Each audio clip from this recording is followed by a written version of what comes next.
वाढणे नला पडता रडता घेई उचलली कडेवरी. अध्याय 14वा. श्री भगवान म्हणाले, सर्व ज्ञानांमध्ये थोर ज्ञान ते सांगतो पुन्हा. जे जाणुनी इथे मोक्ष पावले सगळे मुनी. या ज्ञानाच्या बळाने ते झाले माझ्याची सारखे. जगे ओत दाओत ते अभंग जसे तसे. माझे प्रकृती हे क्षेत्र तिथे मी विलपेतो. त्यातून सर्व भूतांची उत्पत्ती मग होत असे. सर्व योनींमध्ये मूर्ती जितक्या जन्म पावती. माता प्रकृती ही त्याच पिता मी विलपेता. प्रकृती पासून होती मूळ सत्व रजस्तम.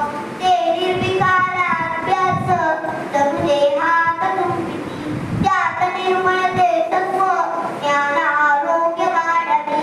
विभूती आणि विज्ञानी शृंखला हिची देववी.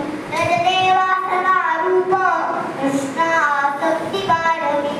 अभ्यास कर्म संगाने टाकीते दखलुकीने. कुंभवीतम सर्वांच अज्ञान जीवी उडले. रोग आळस दुर्लक्ष यांनी घेरुणी बांधिले. सुखात घालिले सत्व रजकर्मात घालिले. ज्ञान धापुनी संपूर्ण दुर्लक्षी घालिले तम. अन्य दोहांचे जिंकुनी विसरे करते बळ. असे करे कधी सत्व कधी रजगती तम. नमस्ते.